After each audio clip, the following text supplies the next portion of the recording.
नमस्कार, राधे राधे, जय श्री कृष्णा। आज है ब्रह्मा जी के द्वारा भगवान की स्तुति। ब्रह्मा जी जब कमल के आसन पर बैठे हुए थे, जब उनका जन्म हुआ तो वे सोच रहे थे मैं कहाँ से आया हूँ, कौन हूँ मैं।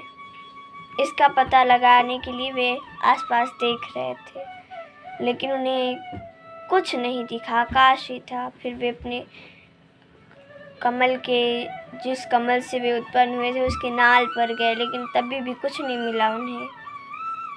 नाल के अंदर गए तो भगवान का ध्यान लगा लिया उन्होंने, तपस्या करने लगे। कई वर्षों तक तपस्या करने के बाद एक दिन भगवान ने उन्हें दर्शन दिया। भगवान का दर्शन पाकर ब्रह्मा जी को ये ज्ञात हो गया कि मैं कहाँ से आया हूँ, कौन हूँ, और वे स्तुति करने लगे भगवान की। बोलने लगे, प्रभु सच्चिदानंद स्वरूप, मैं आपको नमस्कार करता हूँ। आपके ही नाल कमल से मैं उत्पन्न हुआ हूँ। आपको मैं नमस्कार करता हूँ। आप मेरा ज्ञान मिटाने वाले हैं प्रभु। और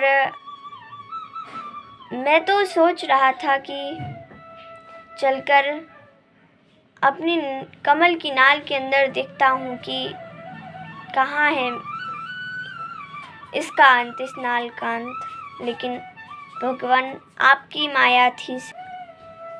इस सृष्टि में केवल ही आप ही हैं एक, और आप अपने ही स्वरूप तीन देवों को प्रकट करते हैं। कौन?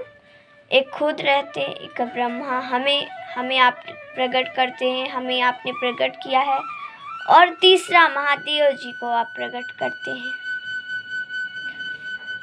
प्रभु आप इस विश्व की रचना करते हैं, और ये सारा संसार आपकी माया है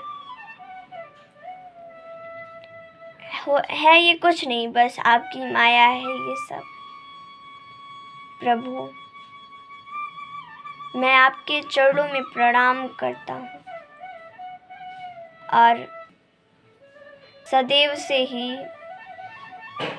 सृष्टि की रचना करता आ रहा हूँ। तो वैसे मुझे आशीर्वाद दीजिए कि मैं सृष्टि की रचना फिर से कर सकूं। तो इस प्रकार ब्रह्मा जी ने कहा तो भगवान ने कहा, ब्रह्मा जी अवश्य, आप बहुत ही ज्ञानी पुरुष हैं, आपसे बड़ा भी संसार में कोई नहीं है। आप इस सृष्टि के रचयिता हैं, आप ही इस सृष्टि को रचेंगे।